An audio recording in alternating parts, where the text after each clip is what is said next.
कैसी हैं आप? ये जो मैं सुनाने जा रहा हूं, ये मैं चाहता था कि आपको सामने बैठकर सुनाऊं, आपकी आंखों में देखते हुए।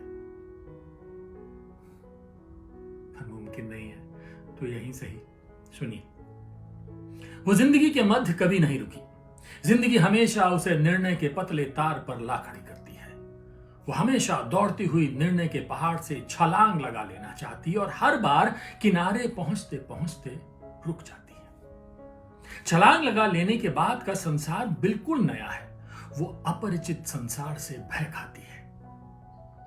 जैसे वो उसका नंबर मिलाते हुए सोचती है, फोन करूं या ना करूं, और वो फोन नहीं करना चुनती है।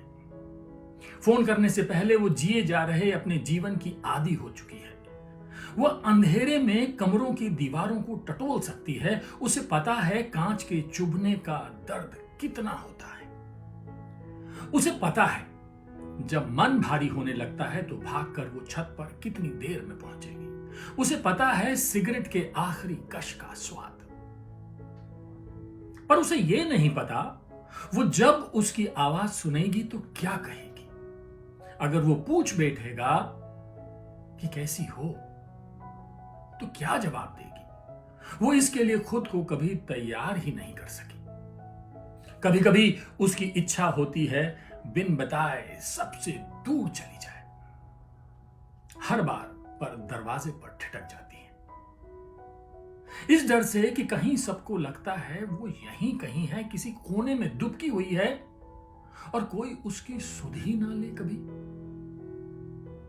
कभी कभी उसकी इच्छा होती है बिल्कुल चुप हो जाए, पर बोलती रहती है निरंतर, ताकि उसके कमरे से आवाज दूसरे कमरे तक पहुंचती रहे और किसी रोज वो कुछ ना बोले तो ढूंढता चला आए वो उसके कमरे तक।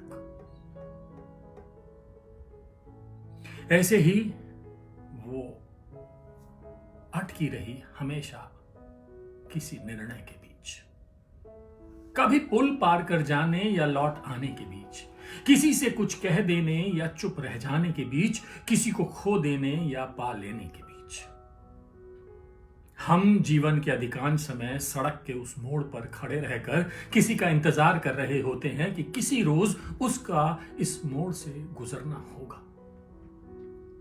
पर हम कभी कभी भूल जाते हैं कि हम जिसका इंतजार कर रहे हैं उसने शहर बदल दिया है और ये सड़क उस शहर से नहीं जुड़ती। उसके प्रिय लेखक निर्मल वर्मा कहते हैं, इस दुनिया में कितनी दुनियाएं खाली पड़ी रहती हैं जबकि लोग गलत जगह पर रहकर सारी जिंदगी गंवा देते हैं। वो इन पंक्तियों को दीवार पर चिपका देती है ताकि वो हर बार की तरह इस बार भी निर्णय के मध्य में नहीं रुके, पूरी जोर के साथ किसी किनारे पर पहुंच सके।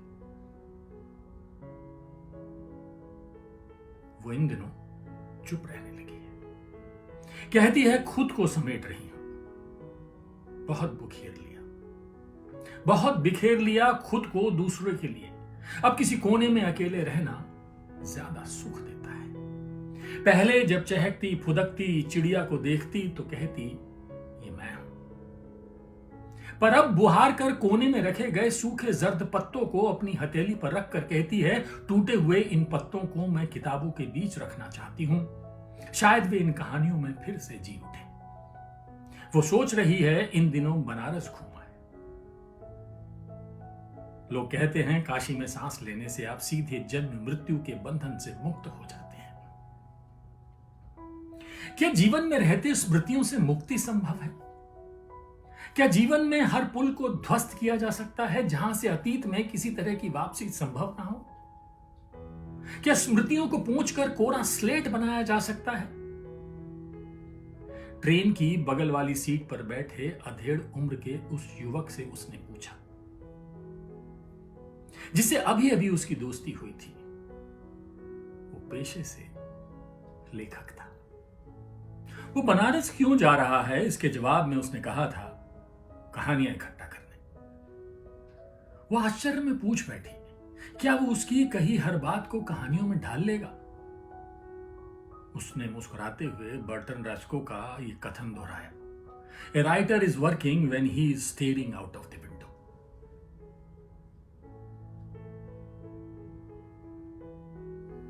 काश हम आमने सामने होते। गौरव गुप्ता की ये बेहद खूबसूरत लाइनें थी। गौरव ऐसे ही लिखते हैं और हैशटैग दे देते हैं, तो गौरव ने इसको हैशटैग दिया हुआ है लॉस्ट सोल, सम राइटिंग, और इसको नाम दिया है उन्होंने a girl in the city. बहुत खूबसूरत लिखा है गौरव आपने। आप कविता जितनी खूबसूरत लिखते हैं, ऐसे ही ये छोटी छोटी कहानियां भी बहुत अच्छी लिखते हैं। दोस्तों, एक जिंदगी